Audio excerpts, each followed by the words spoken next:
ಇದನ್ನು ಲೋ ಫ್ಲೇಮಲ್ಲೇ ಸುಡಬೇಕಾಗತ್ತೆ. ದೋಸೆನ ಕ್ರಿಸ್ಪಿಯಾಗಿ ಬರುತ್ತೆ. ಆವಾಗ ದೋಸೆ ಗರಿಗರಿಯಾಗಿ ರೋಸ್ಟ್ ಆದಮೇಲೆ ಟೇಸ್ಟಿಯಾಗಿ ಕ್ರಿಸ್ಪಿಯಾಗಿರುವಂಥ ಮಸಾಲೆ ದೋಸೆ ತಿನ್ನಬೇಕು ಅನ್ನಿಸ್ತಾ ಇದೆಯಾ? ಮನೆಯಲ್ಲೇ ಮಾಡ್ಬೋದು. ಸ್ವಾದ ಕೊಟ್ಟಿರೋದ ಅಭಿಮಾನಿಗಳಿಗೆಲ್ಲ ಸ್ವಾಗತ. ಹಾಗೆ ಯಾರೆಲ್ಲ ಇನ್ನೂ ಚಾನಲ್ಗೆ ಸಬ್ಸ್ಕ್ರೈಬ್ ಮಾಡ್ಕೊಂಡಿಲ್ಲ, ಸಬ್ಸ್ಕ್ರೈಬ್ ಮಾಡಿಕೊಂಡು ವಿಡಿಯೋನ ನೋಡಿ ಅಂತ ಹೇಳ್ತಾ ಇವತ್ತಿನ ವಿಡಿಯೋನ ಶುರು ಮಾಡ್ತಾಯಿದ್ದೀನಿ. ಹೇಗೆ ಮಾಡೋದು ಅಂತ ತೋರಿಸ್ತಾ ಇದ್ದೀನಿ. ಇದಕ್ಕೆ ಏನೆಲ್ಲ ಪ್ರಿಪ್ರೇಷನ್ ಮಾಡ್ಕೋಬೇಕು ನೋಡೋಣ ಬನ್ನಿ. ನಾನು ಇದಕ್ಕೆ 2 ಕಪ್ಪು ದೋಸೆ ಅಕ್ಕಿಯನ್ನು ತಗೊಂಡಿದ್ದೀನಿ. ನೀವು ಬೇಕಾದ್ರೆ ಇಲ್ಲಿ 1 ಕಪ್ ಬ್ರೌನ್ ರೈಸು ಮತ್ತು 1 ಕಪ್ಪು ದೋಸೆ ಅಕ್ಕಿ ಕೂಡ ತಗೋಬೋದು. ಎರಡನ್ನೂ ಹೀಗೆ ಒಂದು ಬೌಲಿಗೆ ಹಾಕೋತಾ ಇದ್ದೀನಿ. ಹಾಗೆ ಸೇಮ್ ಕಪ್ಪಲ್ಲಿ ಅರ್ಧದಷ್ಟು ಉದ್ದಿನ ಕಾಳನ್ನು ತಗೊಂಡಿದ್ದೀನಿ, ಅದನ್ನು ಕೂಡ ಆ್ಯಡ್ ಮಾಡ್ಕೊತಾ ಇದ್ದೀನಿ. ಈಗ ಒಂದು ಸಣ್ಣ ಕಪ್ಪಲ್ಲಿ ಅಂದರೆ ಒಂದು 4ರಿಂದ 5 ಸ್ಪೂನು ಕಡಲೆಬೇಳೆಯನ್ನು ಹಾಕೋತಾ ಇದ್ದೀನಿ. ಅದೇ ರೀತಿ ಒಂದು 4ರಿಂದ 5 ಸ್ಪೂನ್ನಷ್ಟು ತೊಗರಿಬೇಳೆಯನ್ನು ಕೂಡ ಹಾಕೋತಾ ಇದ್ದೀನಿ. 1 ಸ್ಪೂನ್ನಷ್ಟು ಮೆಂತ್ಯನ ಇದಕ್ಕೆ ಆ್ಯಡ್ ಮಾಡ್ಕೊತಾ ಇದ್ದೀನಿ. ಇದರಲ್ಲಿ ತುಂಬ ಡಸ್ಟ್ ಇರುತ್ತೆ ಅಕ್ಕಿ ಮತ್ತು ಉದ್ದಿನ ಕಾಳಲ್ಲೆಲ್ಲ. ಸೊ ಹಾಗಾಗಿ ಇದನ್ನು ಚೆನ್ನಾಗಿ ಮಿಕ್ಸ್ ಮಾಡಿ ಒಂದು 4ರಿಂದ 5 ಸರಿ ಚೆನ್ನಾಗಿ ತೊಳ್ಕೊಬೇಕಾಗತ್ತೆ. ನಾನು ಇದನ್ನು ತೊಳೆದು ಈ ರೀತಿ ಇಟ್ಕೊಂಡಿದ್ದೀನಿ. ಈಗ ಇದಕ್ಕೆ ಮುಳುಗುವಷ್ಟು ನೀರು ಹಾಕಿ ಒಂದು 4 to 5 ಅವರ್ಸ್ ನೆನೆಯೋಕ್ಕೆ ಬಿಡಬೇಕಾಗತ್ತೆ. ಇದು ಚೆನ್ನಾಗಿ ನೆಂದ ಮೇಲೆ ಗ್ರೈಂಡ್ರು ಅಥವಾ ಮಿಕ್ಸಿಗೆ ಹಾಕಿ ನುಣ್ಣಗೆ ರುಬ್ಕೋಬೇಕಾಗತ್ತೆ. ರುಬ್ಕೊಂಡಿರೋ ಅಂಥ ಹಿಟ್ಟನ್ನು ಫರ್ಮೆಂಟೇಷನ್ಗೆ ಒಂದು 8 ಅವರ್ಸ್ ಬಿಡಬೇಕಾಗತ್ತೆ. ಈಗ ಇದು ರೆಡಿ ಮಾಡಿ ಇಟ್ಕೊಂಡಿದ್ದೀನಿ. ಇದು ಫರ್ಮೆಂಟೇಷನ್ ಆಗಿದೆ. ಇದಕ್ಕೆ ರುಚಿಗೆ ತಕ್ಕಷ್ಟು ಉಪ್ಪನ್ನು ಹಾಕ್ತಾಯಿದ್ದೀನಿ. ಹಾಗೆ 1 ಅಥವಾ 2 ಸ್ಪೂನ್ನಷ್ಟು ಸಕ್ಕರೆಯನ್ನು ಹಾಕ್ಕೋಬೇಕಾಗತ್ತೆ. ಇದು ದೋಸೆಗೆ ತುಂಬಾ ಟೇಸ್ಟ್ ಕೊಡುತ್ತೆ. ಇದು ಸೀಕ್ರೆಟ್ ಇಂಗ್ರೀಡಿಯೆಂಟು. ಸೊ ಇದನ್ನು ಹಾಕ್ಕೊಂಡು ಚೆನ್ನಾಗಿ ಇದನ್ನು ಮಿಕ್ಸ್ ಮಾಡಬೇಕಾಗತ್ತೆ. ಒಂದೇ ಡೈರೆಕ್ಷನಲ್ಲಿ ಮಿಕ್ಸ್ ಮಾಡ್ತಾ ಬರಬೇಕಾಗತ್ತೆ. ಆವಾಗ ಚೆನ್ನಾಗಿ ಬೆರೆತ್ಕೊಳ್ಳುತ್ತೆ.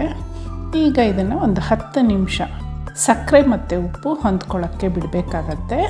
ಅಷ್ಟರಲ್ಲಿ ನಾನು ಒಂದು ಸಣ್ಣ ಕುಕ್ಕರ್ಗೆ 2 ಆಲೂಗಡ್ಡೆಯನ್ನು ಹೆಚ್ಚು ಹಾಕೋತಾ ಇದ್ದೀನಿ. ಇದು ಆಲೂಗಡ್ಡೆ ಪಲ್ಯ ಮಾಡ್ಕೋಕ್ಕೋಸ್ಕರ. ಈಗ ಇದಕ್ಕೆ ಮುಳುಗುವಷ್ಟು ನೀರನ್ನು ಹಾಕ್ತಾಯಿದ್ದೀನಿ. ಆಲೂಗಡ್ಡೆ ಪಲ್ಯನ ಮಾಡ್ಕೋಬೇಕಾದ್ರೆ ಆಲೂಗಡ್ಡೆ ತುಂಬ ಸಾಫ್ಟಾಗಿ ಬೇಯಿಸ್ಕೋಬೇಕಾಗತ್ತೆ. ಕುಕ್ಕರ್ ಲಿಡ್ಡನ್ನು ಹಾಕಿ ವೆಯ್ಟನ್ನು ಇಟ್ಟು ಇದನ್ನು ಒಂದು 6 to 8 ವಿಸಿಲ್ಸ್ ಬರೋವಷ್ಟು ಬೇಯಿಸ್ಕೋಬೇಕಾಗತ್ತೆ.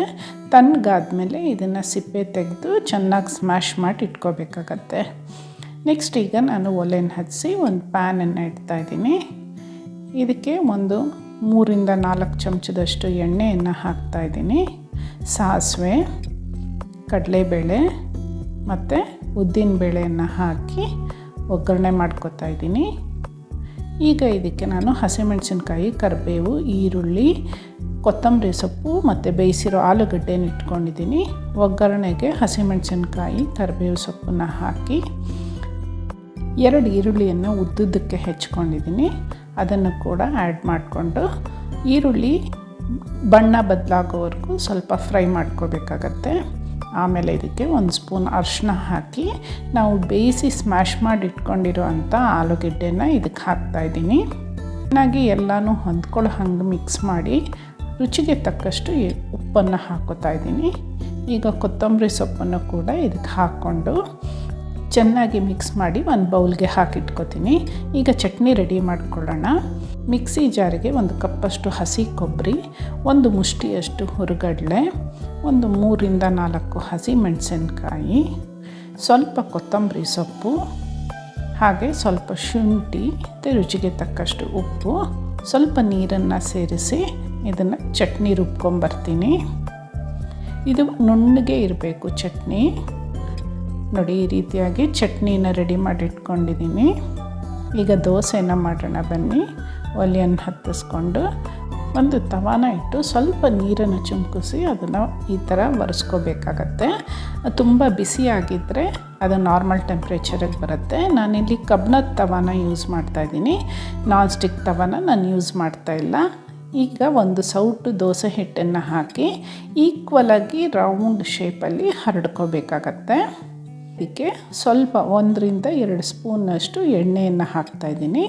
ಮಧ್ಯದಲ್ಲಿ ಸ್ವಲ್ಪ ನಾವು ಮಾಡಿಟ್ಕೊಂಡಿರೋ ಅಂಥ ಆಲೂಗಡ್ಡೆ ಪಲ್ಯನ 1-2 ಸ್ಪೂನ್ ಹಾಕ್ತೀನಿ. ಇದನ್ನು ಲೋ ಫ್ಲೇಮಲ್ಲೇ ಸುಡಬೇಕಾಗತ್ತೆ. ದೋಸೆನ ಕ್ರಿಸ್ಪಿಯಾಗಿ ಬರುತ್ತೆ. ಆವಾಗ ದೋಸೆ ಗರಿಗರಿಯಾಗಿ ರೋಸ್ಟ್ ಆದಮೇಲೆ ಬಿಸಿ ಬಿಸಿಯಾಗಿ ಚಟ್ನಿ ಮತ್ತು ಪಲ್ಯದೊಂದಿಗೆ ಸರ್ವ್ ಮಾಡಿ ಮನೆಯವರೆಲ್ಲರೂ ಇಷ್ಟಪಟ್ಟು ತಿಂತಾರೆ. ನಿಮಗೆಲ್ಲ ಈ ವಿಡಿಯೋ ಇಷ್ಟ ಆಗಿದರೆ ಲೈಕ್ ಮಾಡಿ, ಶೇರ್ ಮಾಡಿ, ಕಾಮೆಂಟ್ ಮಾಡಿ, ನಿಮ್ಮ ಸಜೆಷನ್ಗಳನ್ನ ತಿಳಿಸಿ.